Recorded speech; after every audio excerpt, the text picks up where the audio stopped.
Hi, I'm Kristen Pauch-Nolin, and I am going to do a painting demonstration for artsPlace's online instruction series. So we're going to start with the materials you need to do this watercolor painting exercise, and it is good for all ages. So you need watercolor paper. Other paper will work as well if you have some good quality drawing paper. If you're going to work with watercolor, you can work with acrylic or tempera as well if that's what you have at home. You need a water container, a few brushes. I have a large brush, a medium brush, and two smaller brushes, a pencil, an eraser, a white crayon or oil pastel, some masking tape, some paint. I have watercolor paint in cakes. You could use watercolor paint in tubes, acrylic paint, or tempera paint. Some paper towels or Kleenex will work as well. I have a little bit of plastic wrap, and I think that's it. Okay, so we're gonna start. I took the watercolor paint out of the pad of paper because this watercolor paper isn't in a block, so that means that it's not attached to the pad of paper.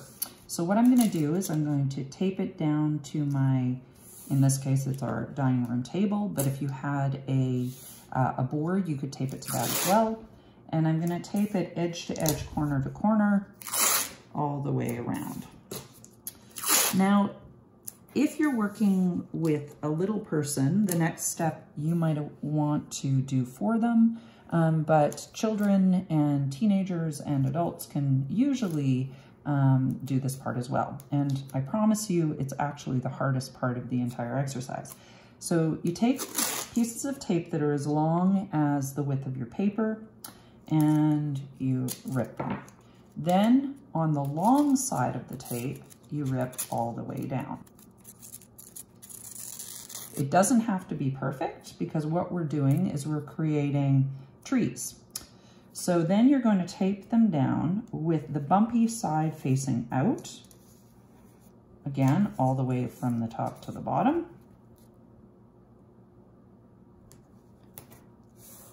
And voila, you have tree trunks. Okay, so we have our forest.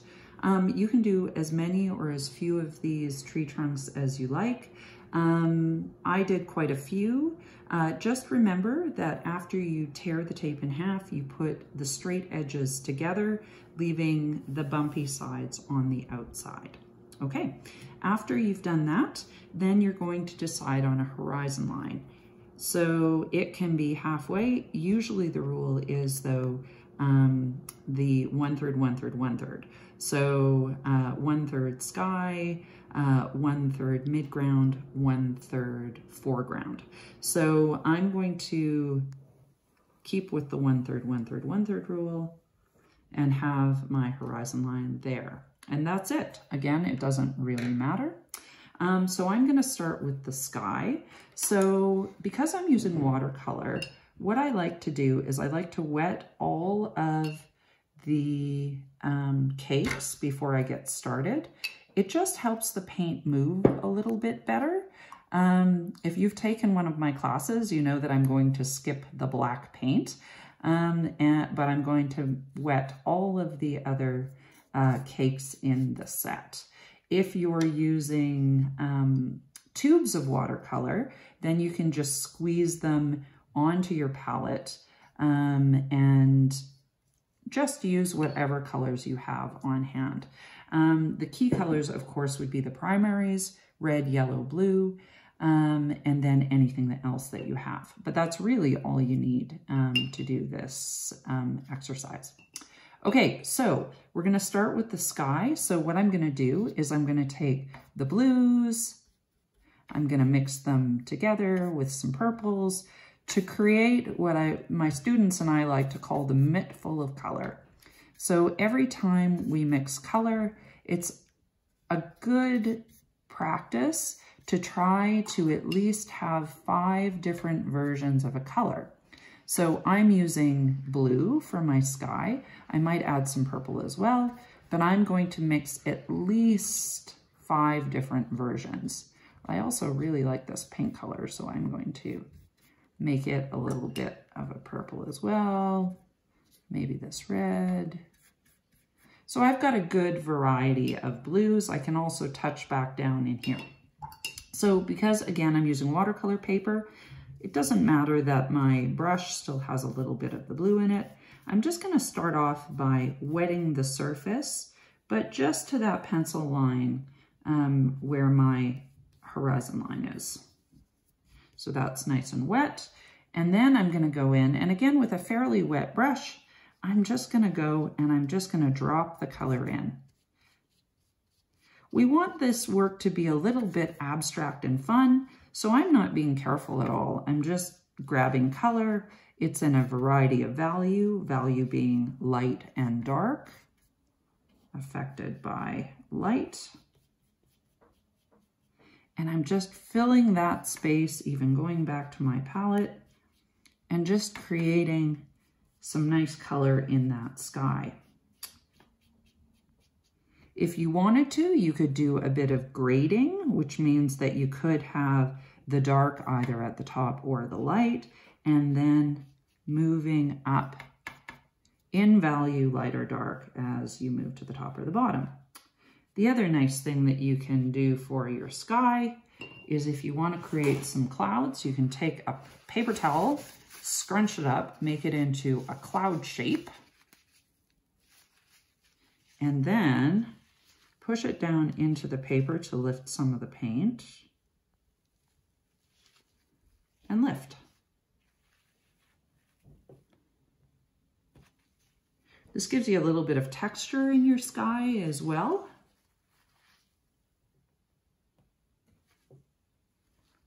And then we're going to let that dry.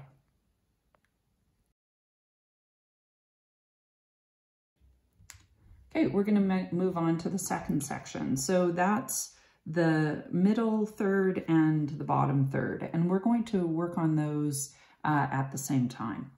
So again, we're going to start by mixing some colors, and what I'm looking for is greens and browns and grays.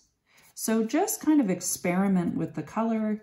You want sort of as many colors as you can. What we're going for is sort of a forest floor. So those of us that live in Canmore know exactly what that looks like. So it's a lot of different colors sort of all mixed up. Mother Nature gives us just a full range of color. So that's what we're going for. So you're going to have, if you're working with the primaries, you're going to mix red and green together. So you're going to make your green with yellow and blue, and then mix in the red to get brown. And what I suggest is that you do that a number of times because you'll never get the same brown twice. So even if you get something that looks fairly similar, what you could do is you could add a little blue to it, and that'll darken up the brown. Or you could add a little yellow to it, and that'll give you sort of a grayer brown. So you want a good range of color there, and we're going to repeat the process that we did on the sky. So hopefully your sky is relatively dry before you start this. You'll also notice that I added another container of water. So if I need clear water, like to run my clear water wash, I'm just gonna dip in there, and then this dirty water is gonna be where I clean my brush. So I'm gonna start by wetting this surface. So again, just with clear water. If you've got some splashes of paint, it doesn't matter because we're just going to fill this space. So you want enough water for it just to be shiny, but not puddles of water on the surface. It just helps the paint sort of move around, and you'll get some nice effects with the watercolor. And then you're just gonna kind of go crazy with color again. So you're going to dab it, you can flick it, You can do all sorts of techniques. One that I wanted you to try is you're going to put a good amount of color down in a certain section. So maybe what I'll do is I'll put it down at the bottom here, and I want this to be quite brown and green down here. So again, I'm keeping the color really quite saturated. So with watercolor, to have saturated color, what we do is we have more paint than water. So if you want your paint to be thin or your color to be less saturated, what you do is you add more water. So then what I'm going to do is I'm going to take some plastic wrap and take out just a length of it, enough to sort of cover that section. And then I'm going to do sort of a similar thing that I did with my paper towels. I'm going to kind of crumple it up so that there's all sorts of kind of folds and bumps and lumps.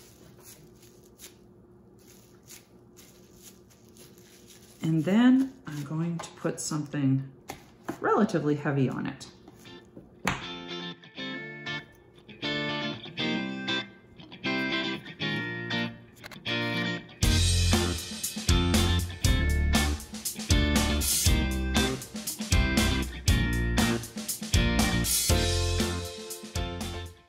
Okay, so while we're waiting for the plastic wrap section to dry, I put some color in the middle section, and now I'm gonna have some fun. I'm gonna play around in this section. So this is the middle third. So in this area, we're thinking about some texture, maybe some rock, maybe some trees. So again, but in an abstract way. So it's more about color, pattern, and texture than recognizable things. So, you know, think about the colors of trees and rocks, but you don't necessarily have to paint them as representational or recognizable objects. So again, I mixed a number of colors, sort of some neutrals. So I have a flat brush in my hand.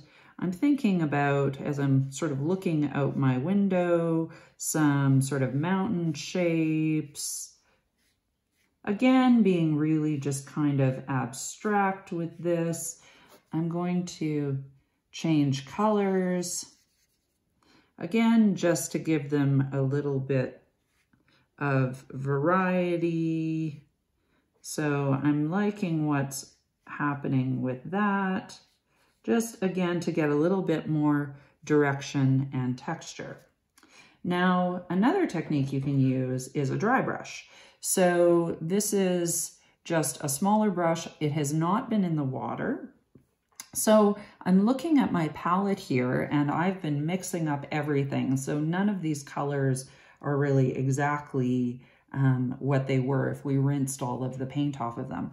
So, you know, get in there and just pull out a little bit of this, a little bit of that. And then I have a paper towel, and I'm just going to make sure that the brush is really dry. And then you can just kind of pull up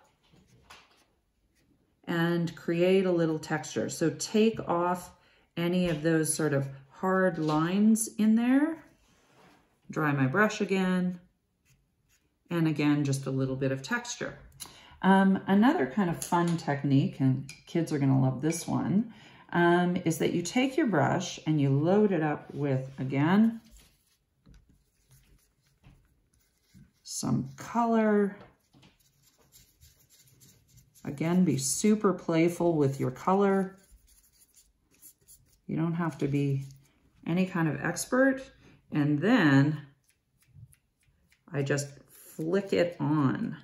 And I'm not even being careful or thoughtful. Again, it's just about creating some really great texture and color. Some of it's even gone into the sky.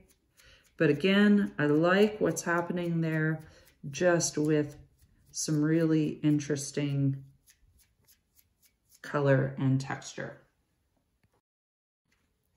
So another technique that you could try is, again, with a little bit smaller of a flat brush. Again, just get some neutral paint. So I'm just taking green, mixing it with red, adding a little blue. So just a really nice kind of neutral. You could also try sort of just pulling some lines up and across to create a bit of maybe a tree line. So just sort of scratchy lines to kind of mimic that sort of forest from a distance. So these are just vertical lines that I'm kind of scratching in. Again, don't think that just because you're trying to kind of mimic a tree line that it has to be green. It could really be any color that you want or like. Okay, so the bottom part now is close to being dry. So I'm gonna take off the plastic wrap and you'll see that it creates the look of almost a rocky surface. So again, I'm going to go back to doing a little dry brush around it to sort of enhance that section. So again, I want the full sort of range of color. I've taken all the water basically out of my brush. And I'm just pulling up and across to sort of create some edges along the lines of the saran wrap. Hopefully, to make that even a little more noticeable. The other thing that I might do is create a bit of a shadow color. So I'm going to take some purple, mix it with some orange. So those are complementary. Add a little bit of blue in there to just kind of gray it out. You can always test it on your paper towel. So that looks pretty good. This time I'm going to add a little bit more water to it, just so I'm not working kind of dry brush. And again, actually maybe I'll add quite a lot of water there. And I'm going to go into just a few of the spots here. Again, remembering that my watercolor paint is transparent, so I'm not going to lose what's underneath. But I really do like some of these edges that were created with the saran wrap. So I'm going to darken along the top edge to try to emphasize what's below it, to make it really sort of nice and rocky. Okay, I'm liking how that looks. Little dry brush again, just for, again, a different texture. So I hope what you're seeing in this is that we're really trying to be really abstract. We're not taking anything seriously. We're just trying to have fun. Again, you don't have to be an expert painter here. It's just about creating a lot of texture, a lot of color, and being really, really abstract. The other thing that I thought that I might do is, now that the sky is dry, I'm going to clean up this yellow. And the way that I'm going to do that is just take this paint water, dab it out, And then make sure that my brush is clean.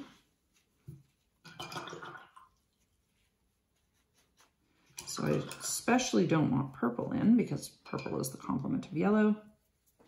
Do that one more time. That looks pretty good. Then go into my clean water. So that's the yellow, nice and clean. And then, because we know that the sun is up at the highest level, on my clouds, I'm just gonna add a tiny bit of yellow on the top side of those clouds, just to bring a little extra kind of light in there. And you want to make sure that this is really full of water. So you want it to be really, really thin. There. So that adds just a little bit of light to the sky.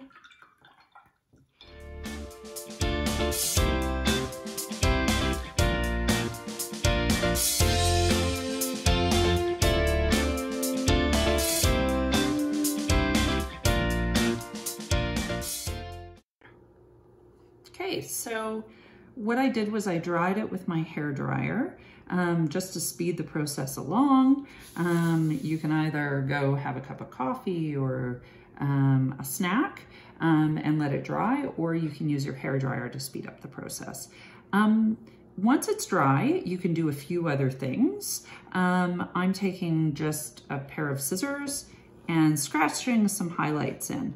So on those vertical lines, I'm just going over top and putting a little more light in. Again, we're just trying to get some nice texture and color in there.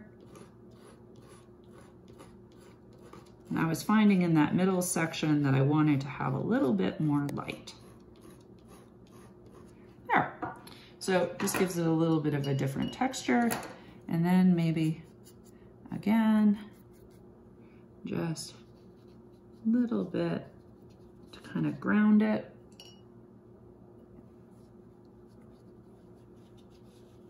Just so they're sort of not all on the same. I always like to kind of get rid of edges in my watercolor. There we go. Okay. Another suggestion for me from my lovely videographer was that I might add a little bit of snow to my peaks. So what I've done, you'll notice that I cleaned my water. So throughout this process, you should be getting clear water. So go and refresh your water from time to time. The other thing that I did was I rinsed off the white. So for those of you that are using tubes or tempera or other paints, white can be added after. And for those of you using watercolor, white watercolor is actually more like tempera or gouache because it's actually not transparent. So watercolor is transparent, but gouache, obviously acrylic, and tempera are not. So I actually, in this set of watercolors, do have white included, but it is, unlike the other colors in my set, it is not transparent. So I can add some white on my peaks and it will sit on the surface, unlike the other watercolor that will not, because of course it's transparent. So just little tiny hits of white.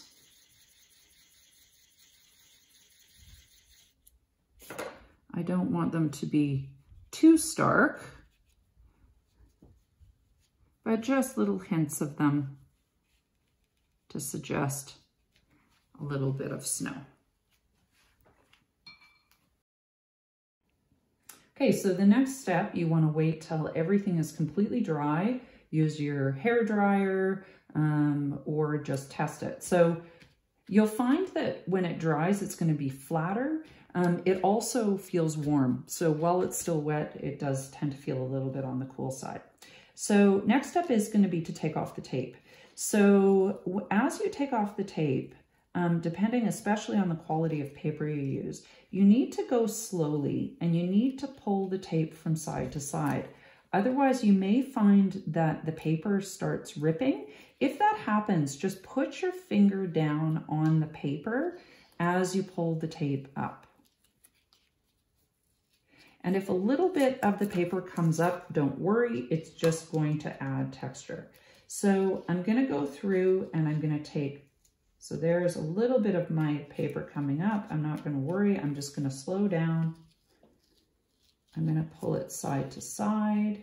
Again, there's another little bit of paper that came up, but I'm not going to worry about it. The other thing I don't want you to worry about is if the paint got onto the white, it's not going to matter. So just go through and take off all the tape.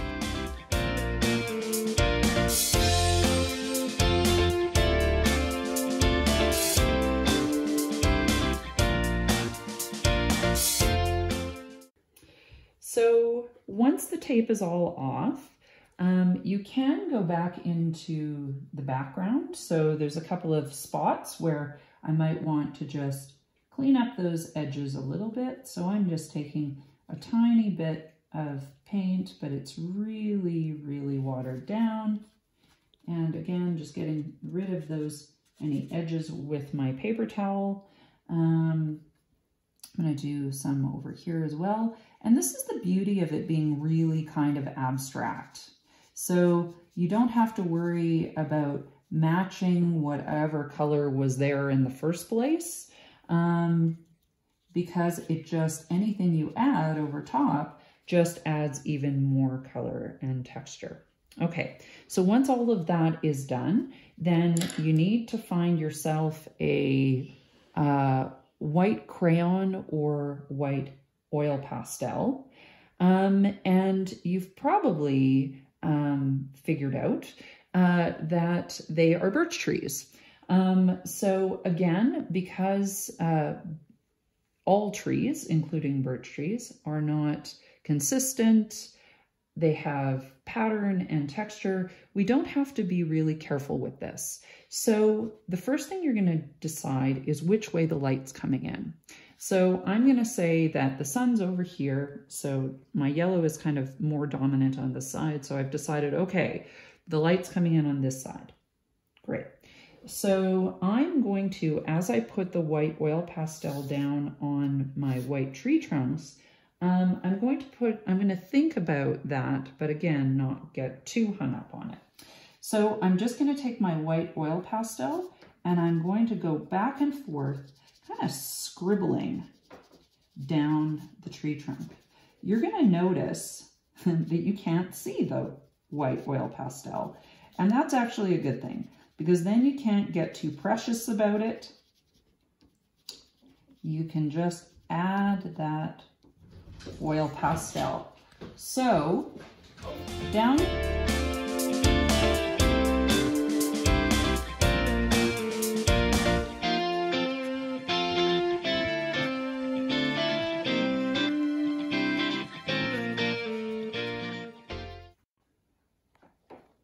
Okay, so the next step is we have all of the oil pastel on, and now we're going to add sort of a neutral brown on the side that we've decided is not the sunny side. So again, we're going to mix a neutral. So you can mix red and green, you can mix purple and yellow, you can mix orange and blue. So I'm going to take orange. I'm going to add some blue.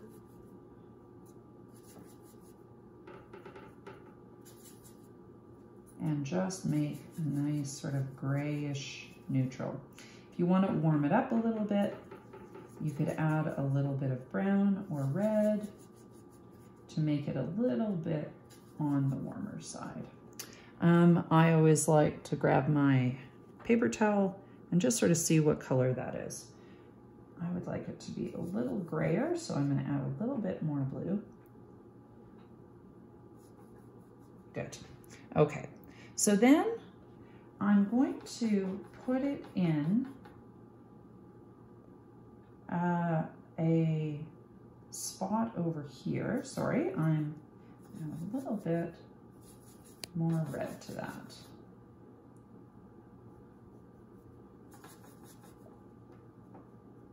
Okay, I'm going to add lots of water. Really water it down. And then I'm going to start on the not sunny side of the tree. So I've decided that my sun's coming in this way. So I'm going to take that color and I'm just going to pull it down.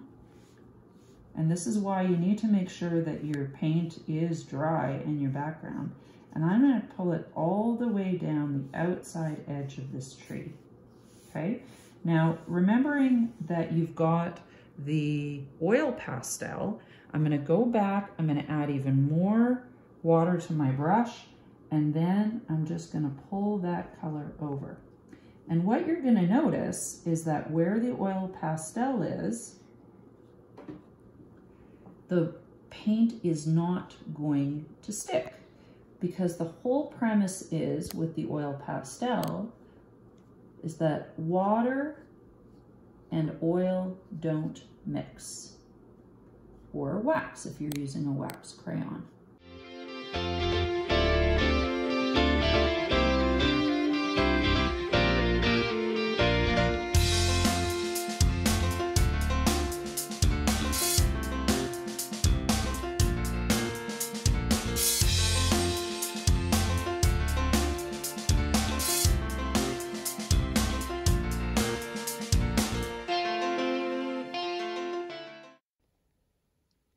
Okay, so you'll notice that I mix sort of different neutrals for each one of the trees.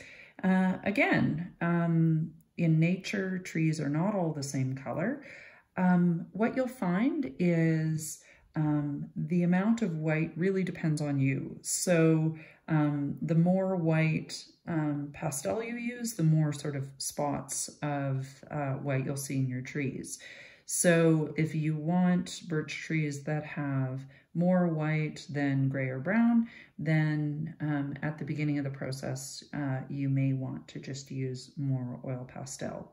Again, because the oil pastel will resist the water and show through. So the next step that I like to do is, again, keeping in mind that we've decided that the left side of the tree is where the light's coming from. What I do is I like to mix up, again, a bit more of a shadow color. So you can take one of your existing browns, add some purple or some blue into it, or a number of them, just to create a bit of a shadow color. So again, mixed neutrals, so red and green, purple and yellow, blue and orange will make a neutral color for you. And then you can just add a little bit of purple and blue to gray it out. Makes a really nice, interesting shadow color for you. Test it on your paper towel. That looks pretty good. Then lots of water in your paintbrush. You're going to go to the right side of your tree and you're just you're going to repeat the process.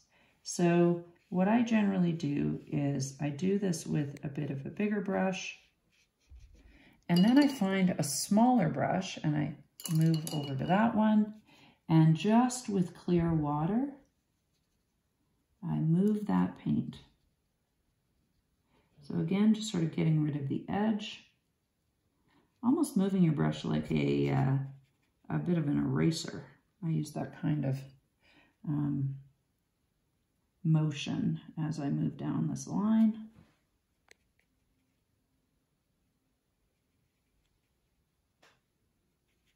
And it just creates the illusion of a shadow on one side of your tree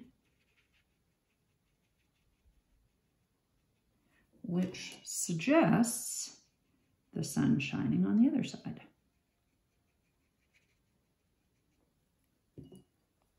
And we're going to repeat that for each one of the trees. And little tip is make sure that you're always thinking right side of the tree. Otherwise, you're going to have sun coming from all sorts of different directions, which of course doesn't make sense. Okay.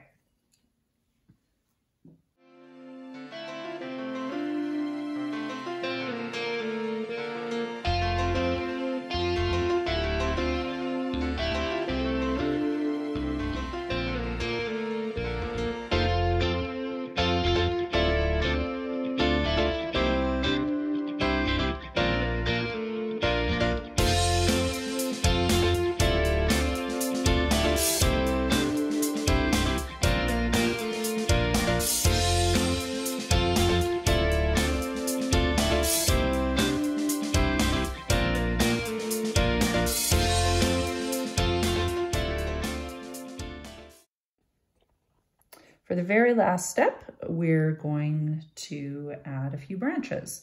So I have been painting for a very long time and have quite a steady hand. I'm also really used to using a really small brush.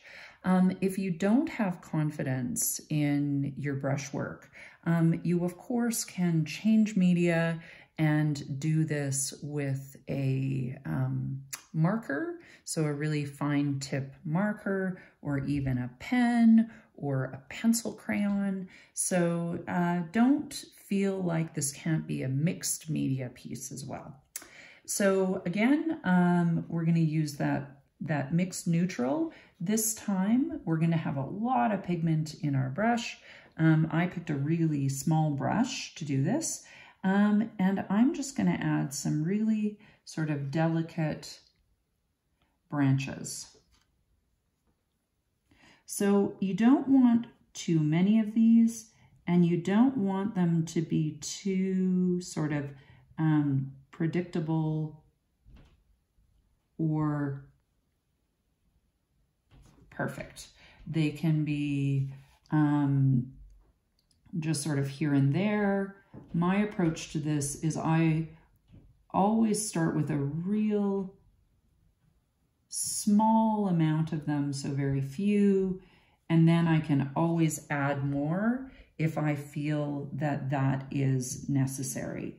Again, it's a good way to kind of hide your sins as well. So any part of the painting that you feel could use a little extra, that's a good place to kind of put them in. But try to be relatively random with this. And again, less is more. It's way easier to add more branches than to have to take them off. The other interesting thing, of course, with these kinds of trees, these birch trees, is that the branches sort of are kind of here and there. They're random. They're at the top, at the bottom, on the sides of the tree, so you can really add them wherever you like.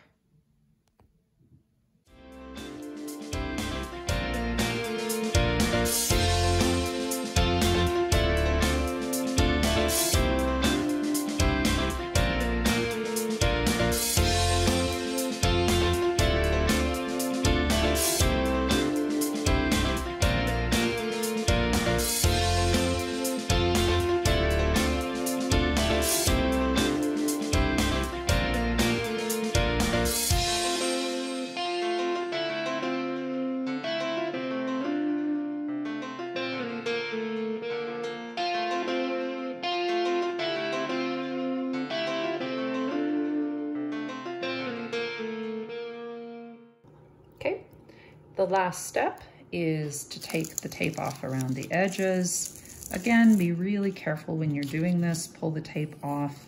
You'll notice there my paper lifted a bit. Pull it at an angle so that if your tape rips, it's going to rip in the right direction.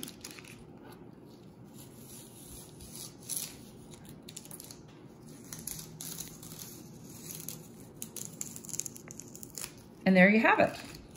So I hope you have fun with this project. Keep watching the artspace videos. artsPlace is doing a series of these with their instructors.